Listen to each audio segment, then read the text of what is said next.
Ustedes tienen en sus manos, perdón, la guía de física. Y esta guía de física, pues, mmm, va a estar, digamos, compuesta por tres temáticas que ustedes ya la han visualizado. Una es el movimiento semiparabólico, otra es el movimiento totalmente parabólico, este de acá, y la otra es el movimiento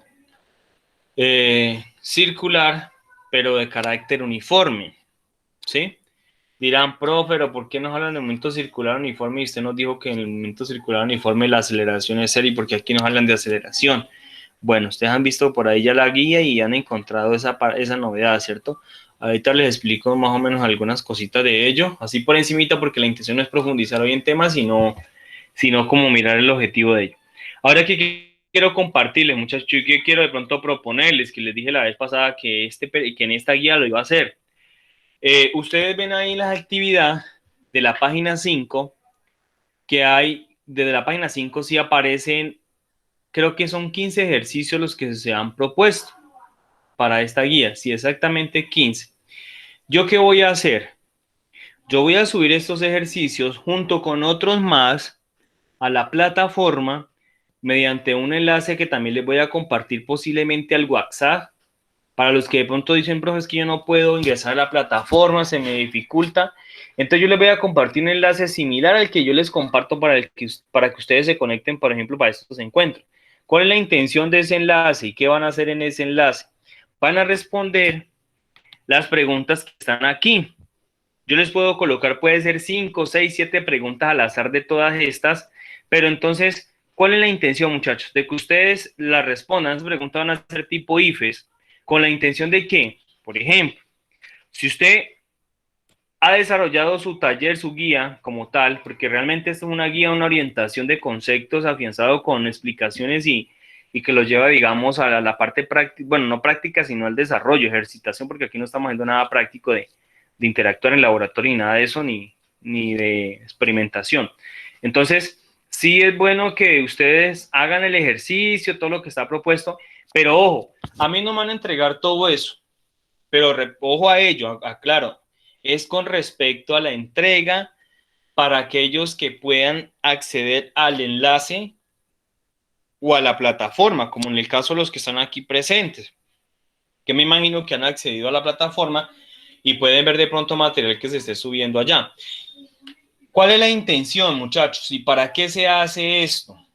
Pues con el sencillo hecho de tratar de ligar algunas cosas referentes a la temática, pero para que ustedes sea más práctico el trabajo, entonces en vez de escribir y enviar todo el procesos que han hecho acá, de pronto de los conceptos, porque esos conceptos son para ustedes, entonces más bien ustedes van a presentar un formulario allá en Google Drive, puede ser, o bueno, en fin, un enlace que les comparta, ya miraré por dónde me queda más fácil organizarles.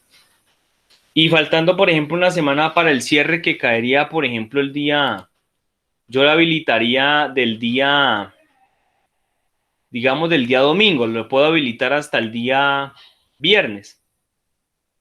Bueno, que se nos habilite hasta el sábado, hasta el domingo, digamos así, del 25 al 2, que me queda a mí de tiempo para decir, bueno, los que no estuvieron en ese fin de semana, esa semana antes del fin de semana que lo aproveche. Entonces, de esa semana completa, o 7 días, van a estar, digamos, habilitados para que ustedes respondan un cuestionario tipo IBIS y esa va a ser de pronto su nota evaluativa de la tercera guía, ¿sí? O sea, la guía de abril. Y el que no quiera hacer eso, pues sencillamente entonces desarrolla las actividades que están propuestas, como en este caso, los ejercicios que van desde el punto 1 al punto 15, pues resuelven y me envían, ¿sí? Ese sería, digamos, el trabajo. Y el que no, pues obviamente, pues no quiere decir esto, muchachos, que entonces ustedes no van a dejar de desarrollar los ejercicios, ¿sí? Porque puede ser que en la guía ustedes, perdón, en la guía no, en el enlace del que el cuestionario que les envíe, puede ser que les salgan ejercicios similares a los que están aquí, o idénticos, ¿sí? Pero entonces lo hago es con la intención de que ustedes puedan tener un poquito más de solvencia, menos atosigamiento en esa parte, entonces puedan como interpretar un poquito más esa situación. Entonces ahí les dejo la propuesta, yo les estaré compartiendo el enlace, el que no pueda, pues entonces seguimos en la misma tónica como siempre hemos venido trabajando, ¿sí? No hay problema. Bueno, entonces como les comentaba, en esta guía, ya estamos en la primera semana, pues los temas centrales que se van a trabajar es otra vez el movimiento, pero en el plano, en 2 dimensiones, seguimos con esa parte porque todavía no hemos abarcado todo lo referente a ese contenido, ¿sí? Y cuando decimos en el plano es porque, pues obviamente, ustedes se dan cuenta, por ejemplo, en este esquema que esto es un plano, o sea, la figura está en un plano, 2 dimensiones, ¿sí? Largo y ancho, pues, como tal, ¿sí? O de forma horizontal y forma vertical. Entonces, en un primer momento, el contenido va a estar estructurado solamente el movimiento semiparabólico. Y el movimiento semiparabólico, aquí en la imagen, por ejemplo, cuando ustedes describen este lanzamiento de este objeto, pues se van a dar cuenta de que la velocidad inicial con que se lanza este objeto solamente está dada en el eje horizontal. Y una vez el objeto empieza a descender o a caer, entonces miren ustedes que adquiere dos componentes, una en X o en el eje horizontal y otra en Y en el eje vertical. De tal forma que como ya miramos vectores, este componente en X y la componente en Y genera la magnitud de la velocidad. O sea, recuerden lo que yo les decía a ustedes a los vectores. Lo que hacen las componentes es que entre ellas dos se suman y originan este vector que está aquí con una V sin nada más, ¿cierto? Entonces, todo objeto que ya empieza a descender describiendo un movimiento semiparabólico porque va a ser en caída solamente, ¿sí? En este caso, otro puede ser que solamente llegue nomás con lanzamiento. Entonces, cuando el objeto a un instante antes de caer, esa velocidad final, pues está arraigada también a dos componentes, la de X que nunca va a cambiar y la de Y sí va a cambiar. Tengan en cuenta eso, ¿no? En X, ¿por qué no cambia? Porque el movimiento es uniforme, ¿sí? Y en Y, ahí sí, ¿por qué? Porque está afectado por el valor de la gravedad. Entonces miren que esas componentes, pues una es uniforme y la otra es uniformemente acelerada por la gravedad. Pero entre las dos se encargan de originar esta velocidad, que ya una vez sale el cañón, digamos, os pulsa la bola de aquí, el cañón, ella empieza a adquirir esa velocidad, pero esa velocidad entonces está amarrada por las dos componentes, en X y en Y, ¿sí? Eso es lo que quiero darme a entender. Entonces ahí en el movimiento horizontal, la ecuación que vamos a emplear es la misma que usted ya conoce, velocidad igual espacio sobre tiempo. Y en el movimiento vertical son las mismas ecuaciones de caída libre que aquí se han estipulado. Entonces vamos a volver a recordarlas, las ecuaciones de caída libre, que son estas 5 ecuaciones, pero para mi caso, yo les dije que trabajáramos solamente 3 específicas, ¿cierto? Listo. Ahí están las ecuaciones, ya las habíamos visto, que denota cada una de ellas como tal. Entonces, pues a raíz de ello, la intención ahorita es que con este ejemplo que está dando aquí, podamos encontrar estas 3 variables ligadas a ello. Entonces miren el ejemplo que ustedes tienen, se suelta un objeto, bueno, en fin, y ese objeto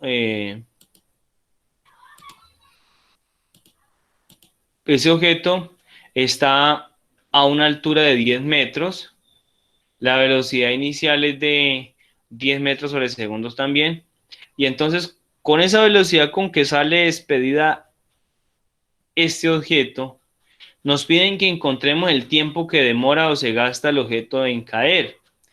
¿Cuánto fue el alcance horizontal? Cuando nos hablan del alcance horizontal, la distancia que hay de este punto a este punto.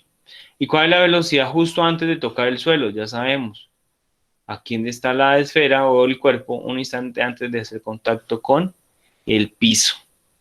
Entonces, para hallarlas, esas 3 incógnitas, el tiempo, el alcance horizontal y la velocidad final, pues recurrimos a las ecuaciones que nosotros ya conocemos. Entonces, miren ustedes mmm, que la ecuación que me permite a mí de pronto encontrar el tiempo va a ser esta expresión, ¿sí? Y igual, si quieren omitan esta y inicial porque es cuando se lanza un objeto ya a una cierta altura. pero pues igual algunos la omiten, otros no, pero en nuestro caso eh, la podemos dejar para poder tener una interpretación mejor. O sea, la altura inicial pues va a ser 0 y la final son los 10 metros. Velocidad inicial, pero ojo aquí en esta componente, está en Y. No sé si pronto se alcancen a ver ahí. Dios mío, la grande mucho. Ahí. Esa velocidad inicial está en el eje Y. ¿Qué quiere decir? Que en el eje Y, cuando el objeto está aquí, ahí la velocidad inicial es 0. Solamente actúa la velocidad en el eje horizontal. ¿Listo? O sea, hacia acá. Por eso la rayita está indicando de forma vectorial que sale con esa magnitud. Entonces, por eso aquí esta ecuación se me reduce a esta que está aquí. Y final igual a Y inicial menos un medio de gravedad por tiempo. O sea, desaparece este término de aquí porque esto pues daría 0 por T, 0. Entonces, de aquí de esta ecuación se está despejando luego el tiempo. ¿Sí? ¿Qué es lo que aparece aquí? Esta. Perdón, esta de aquí. Esta. Entonces, ahí el despejar ya el tiempo. Allá está despejado, queda tiempo al cuadrado igual a y al final menos y inicial, sobre menos un medio del valor de la gravedad. Ahora sacamos raíz cuadrada a ambos lados, entonces queda que el tiempo es igual a esta expresión. Y lo que hacemos finalmente es reemplazar. Y final es 0 metros y la y inicial es 10 metros, ¿sí? Porque es la altura final, o sea, la altura inicial es esta, ¿no? Estaba confundiendo ahorita. Es 10 metros, en el sentido de que es donde partió, pero una vez llegó al piso, la altura final es 0 metros. Entonces aquí ya hace las operaciones, 0 menos 10 da menos 10, la mitad de 10 es menos 5, ¿sí? La mitad de 10 es menos 5, teniendo en cuenta el signo de acá. Y entonces 10 dividido 5 me va a dar 2. Se cancelan las unidades de los metros. Quedan segundos al cuadrado y la raíz cuadrada de 2 es aproximadamente este valor. 1.41, 42 y algo ahí en adelante. Tiempo de que se demora el objeto en llegar al piso o caer. Ahora, vamos de esta ecuación a despejar la letra X. ¿Para qué? Para darle respuesta a la segunda pregunta, que era de encontrar, de encontrar aquí el alcance horizontal. Entonces, el alcance horizontal quedaría simplemente que es igual a X, ¿sí? Como está aquí. Y la velocidad en el eje horizontal se multiplica por el tiempo. Esa velocidad, recuerden que es constante. ¿Por qué, muchachos? Porque estamos diciendo que en el movimiento parabólico y semiparabólico, esa velocidad en el eje horizontal siempre va a ser una velocidad constante porque ella no va a cambiar, no se verá afectada por la gravedad. La que afecta la gravedad es la que va directamente, pero en caída. ¿Sí? Ahí ya sería velocidad afectada por ese fuerza gravitacional y ya sería variable. Pero de aquí, pues simplemente lo que nos queda es pendiente multiplicar estas variables para poder encontrar el valor de X. Y entonces ahí ya despejado, lo que hacemos es reemplazar. La velocidad es de 10 metros sobre segundo y el tiempo lo acabamos de hallar, que es de 1.41 segundos. Y por lo tanto esto me da pues 14.1 metros. Este es el alcance horizontal, o sea, es la distancia que alcanza este objeto cuando se lanza de este edificio de 10 metros de altura, va a alcanzar una longitud de 14.1 metros de largo de recorrido de acá, en donde cae después de ser arrojado con esa velocidad que por cierto pues siempre es grande, ¿no? 10 metros sobre segundo. Y nos queda el último trabajito es para determinar la velocidad final. Como es un vector que tiene dos componentes, una en X y la otra en Y, te recuerden ustedes cómo llamamos la magnitud de un vector con esta expresión, la raíz cuadrada de la componente en X más la componente en el eje Y. Aquí es Y. Entonces ambas van al cuadrado. Recuerden, ¿por qué dónde sale esta fórmula? ¿No? Ustedes, pues porque aquí está formando un triángulo rectángulo, ¿sí? Entonces, por eso se puede utilizar este teorema, que es prácticamente el teorema de Pitágoras para hallar, digamos, esa velocidad con que llega. Y entonces ahí lo que hacemos es sustituir. ¿Cuánto es la velocidad en X? Es constante, 10 metros sobre segundo. ¿Y cuánto le acabo de dar la velocidad final en Y? Como 14,1. Y eso está elevado al cuadrado, entonces queda que 10 a la 2 da 100 y 14,1 al cuadrado da 199,4. Ojo las unidades, metros al cuadrado sobre segundo al cuadrado, y lo mismo acá, metros al cuadrado sobre segundos al cuadrado. Luego lo sumo y les traigo la raíz cuadrada. La raíz cuadrada en un aproximado de 100, perdón, de 17,3 metros sobre segundo. ¿Qué indica este valor? Pues este valor me está indicando la velocidad final con que llegó el objeto acá, un instante antes de tocar el piso. Bueno, no era la intención aquí explicar, pero me estoy deteniendo mucho en esa parte. La intención es más mirar cómo está la estructura. De aquí entonces miremos que no hay que resolver nada, sino simplemente es que ustedes sigan el paso a paso como forma de ejemplificación de la guía.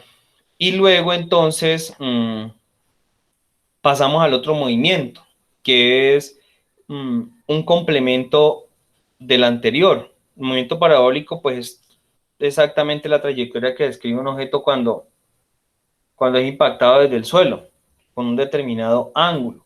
Aquí ya sea tener en cuenta el ángulo de lanzamiento, por ejemplo, la trayectoria que describe una pelota de fútbol, cuando es pateada, o cuando se lanza una superbola, bueno, cuando algo que describa un lanzamiento en forma de proyectil, que describa esta parábola, ¿sí? Matemáticamente una parábola. Entonces, hay muchos situaciones prácticas y ejercicios que van ligados a esta parte. Sin embargo, pues queda a criterio de ustedes para que indaguen sobre lo que pueda de pronto relacionarse con ese tipo de movimiento. También que quieran ustedes decir, profe, es que cuando mi papá juega tejo también describe una trayectoria parabólica.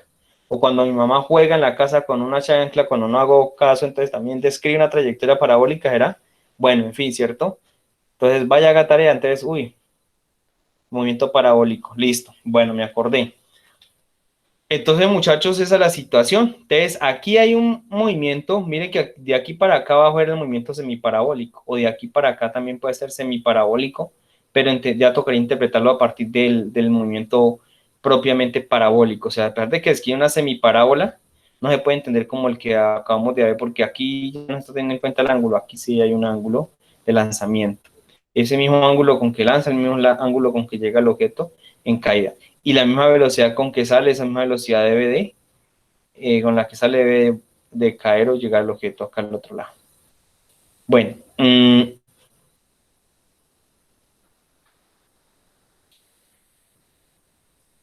para, para este proceso matemático, pues se tienen en cuenta estas ecuaciones, son nuevas, estas son de unos componentes que van a salir, yo las voy a explicar la próxima clase de dónde salen, que son componentes rectangulares, aunque usted ya las conoce porque son las componentes de un vector. ¿Se acuerda cuando hablábamos de seno y coseno? O sea, estas de aquí son de allá. Esta X máximo, que es el alcance horizontal máximo, es nueva. Este Y máximo también es nuevo. ¿Sí? Y máximo que dice velocidad inicial al cuadrado por el seno del ángulo θ, pero va al cuadrado sobre 2 veces la gravedad. Esas son las ecuaciones que vamos a emplear. Y el tiempo de vuelo total, ese tiempo de vuelo que dice ahí 2 veces la velocidad inicial por el seno del ángulo sobre la gravedad, es el tiempo que gasta el objeto en salir y caer. ¿Sí? Entonces, aquí hay un ejemplo, muchachos, cuando se golpea un balón de fútbol con una velocidad, piden hallar cada una de las variables que están pidiendo aquí, que es de la alcance, altura, el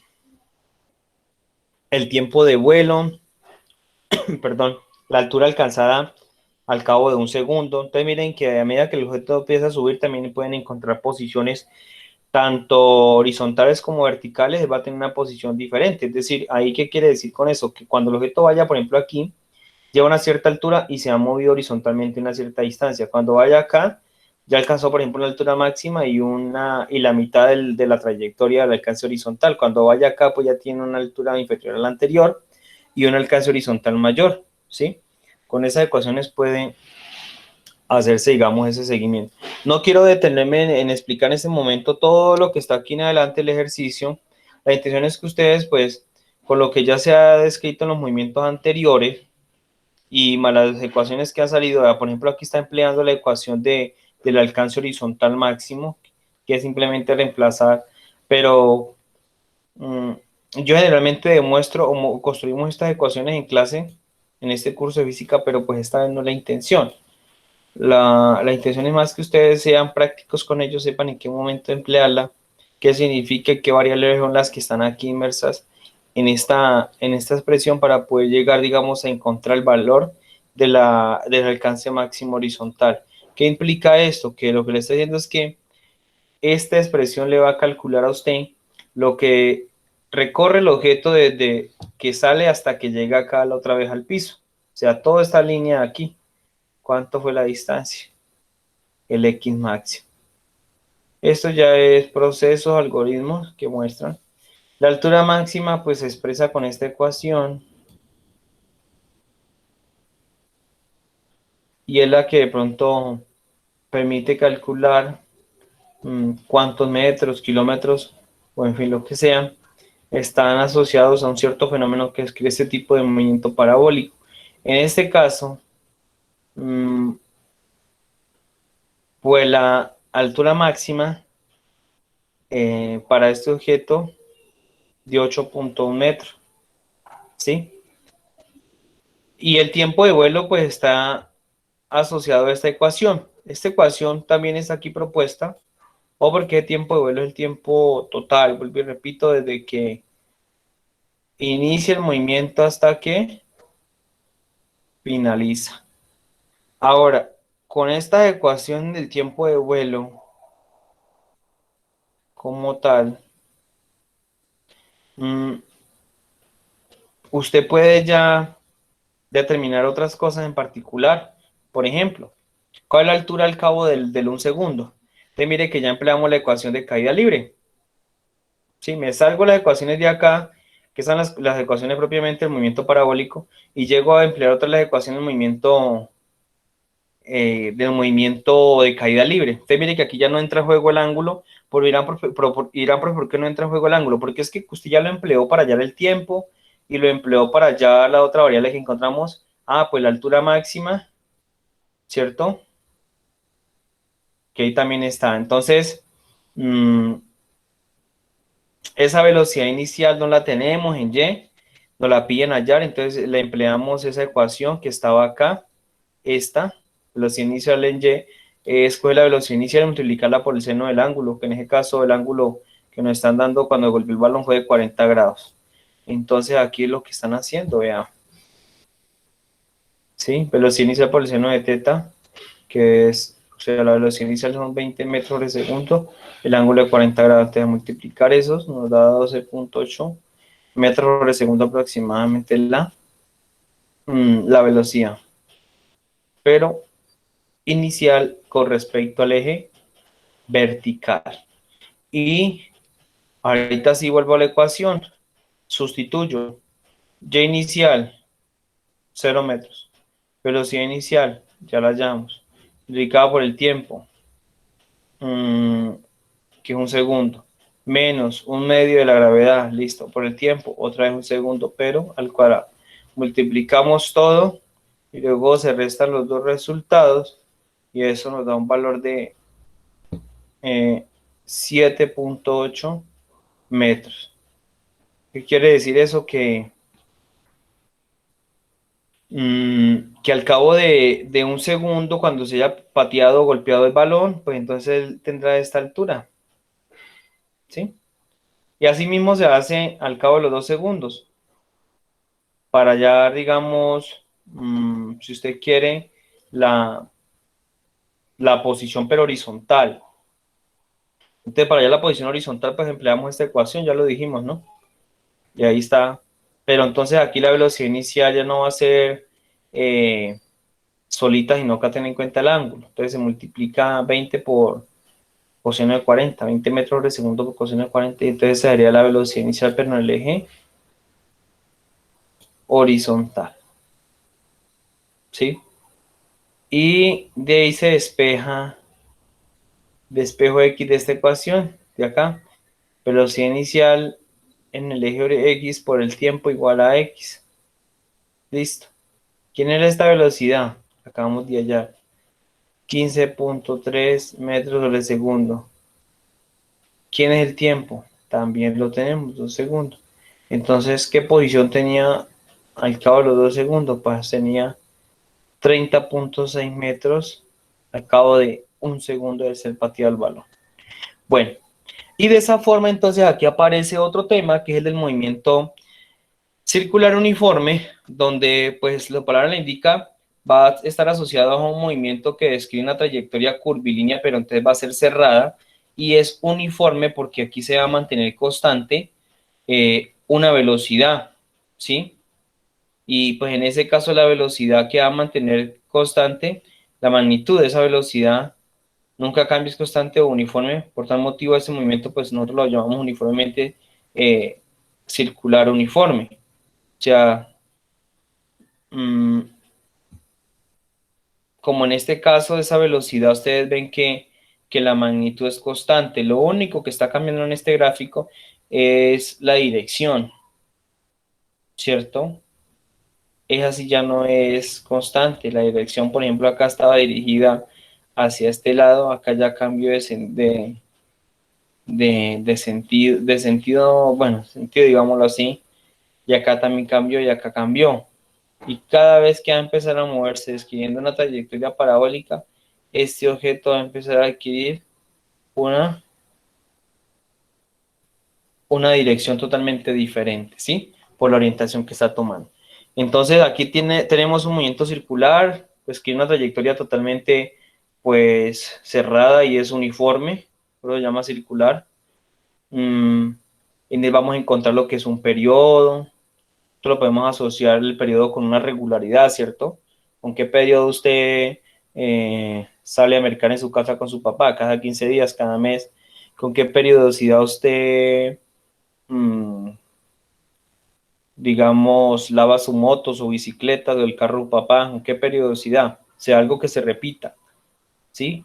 Como en el caso de nosotros, ¿cuál es el periodo de rotación y de traslación de la Tierra? Pues de rotación cada 24 horas y de traslación cada 365 días damos una vuelta, casi se cumple el año, le está dando una vuelta al Sol realmente completa, ¿sí?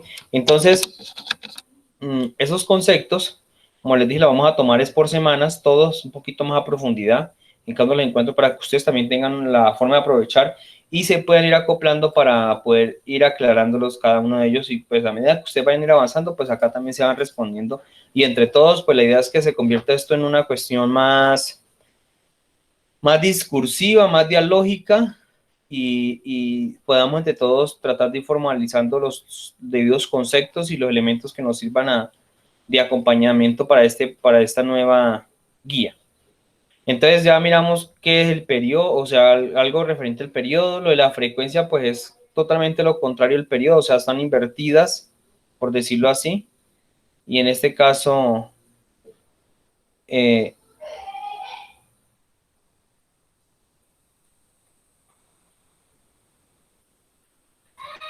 van a estar estrechamente, digamos, relacionadas.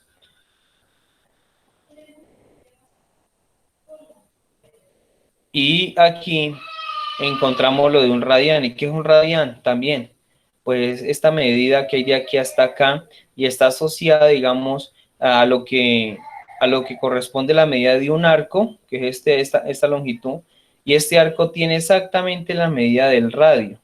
Eso es lo que conoce como un radián, ¿sí? Él tiene un valor en ángulos como tal, de 57 puntos y algo me parece, que es lo que da el ángulo aquí. Pues ya le digo exactamente si es 57. Lo cierto es que generalmente cuando nosotros decimos medio giro, pues estamos haciendo referencia a pi radianes. Entonces es como dividir 180 entre 3, digámoslo así que, bueno, es un valor, no alcanza a ser exactamente los 180, y pues no dice medio giro, pero pues digámoslo así, como para llegar a hacer una aproximación, ¿no? Entonces, lo que podemos asumir con el radian, eso es importante, muchachos, ¿por qué razón? Cuando alguien esté trabajando, por ejemplo, en construcción y se ponga a hacer una columna, pues a veces es más viable que usted tenga que hacer una conversión, o puede trabajar, si tiene esto en ángulo, haz que tengo que medir cuánto tiene esta curva acá, ese pedacito, ¿cierto? Como usted, digamos, sea el ingeniero, tiene que decir al maestro, entonces tiene que calcular, hacer la conversión de grados a radianes para saber cuántos metros, centímetros o lo que tenga esto en medida de longitud mide, ¿cierto? La hechura de piñones, de motos, todo eso va, digamos, relacionado con esta parte también. Son claves porque igual uno tiene que tener en cuenta en qué unidad de medida está trabajando, si en radianes o en grados, y ahí radica mucho la diferencia, ¿cierto? Aunque hay una relación, ¿no? Entre lo uno y lo otro, uno puede las conversiones. Pero, por ejemplo, nosotros sabemos que 180 grados equivale a pi, ¿sí? En radianes, o sea, un medio giro, exactamente. Eh, entonces, esos son conceptos nuevos. Y otro es la velocidad angular. Ojo, porque como está hablando de velocidad angular, está hablando de un ángulo. Esta vez, la velocidad angular es como si yo le dijera a usted, supongamos que esto fuera un tío vivo, donde uno se sube en esos juegos tan tradicionales que antes uno se subía a la hora del almuerzo y luego ahí volví y lo dejaba cuando empiezan a darle vuelta. Entonces, miren que las velocidades aquí van a ser iguales si usted se sube ahorita aquí, donde dice la palabra cuerda, y acá la velocidad angular va a ser la misma, pero es diferente a una velocidad tangencial porque mire que ella ya depende de la distancia que hay del centro a la periferia, o sea, ya la velocidad tangencial va a ser diferente a la que usted experimente aquí y acá. ¿Qué quiero decir con eso? Que por ejemplo, si el continente americano estamos varios ubicados sobre el mismo eje, todos van a experimentar la misma velocidad angular, pero la velocidad tangencial sí va a ser diferente. Digamos, con respecto a algunas alturas, la diferencia va a ser pues un poquito diferente, ¿no? No es mucho, pero sí, porque por ejemplo es diferente el que está en el Monte del Everest sentir la velocidad tangencial al que esté, por ejemplo, en la costa, Barranquilla, porque ya hay una diferencia al menos de casi 8.000 metros, un poquitico más.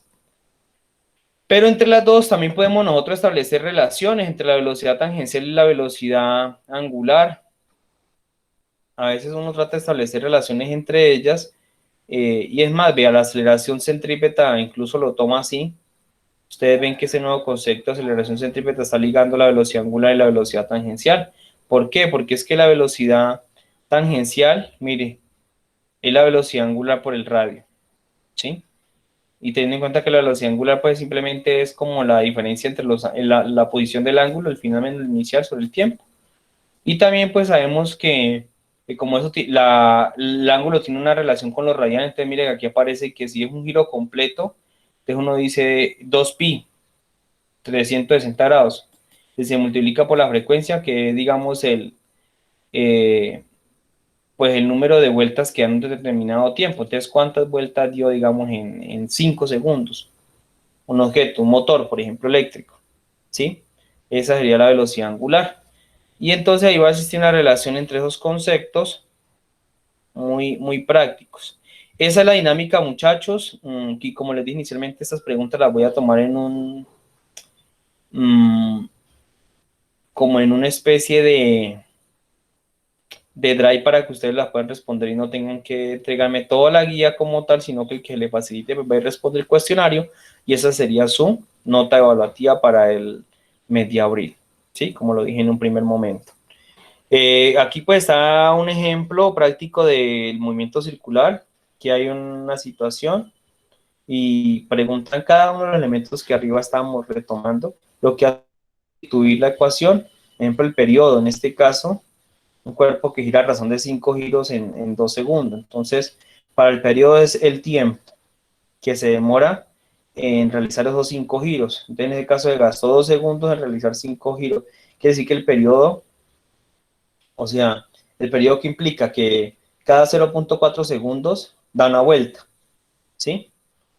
Eso es lo que me está diciendo. O sea, ese es el tiempo, el periodo es el tiempo que está gastando el objeto en dar una vuelta. Y la frecuencia es lo contrario, ¿sí? Son como los ciclos que se generan, digamos, cuando, cuando el objeto, por ejemplo, da un determinado número de vueltas. Aquí estamos empleando la velocidad angular, con el ejemplo anterior, es una sustitución normal, la velocidad tangencial y una aceleración centrípeta. Bueno, muchachos, eso es lo que tenía que comentarles por el día de hoy.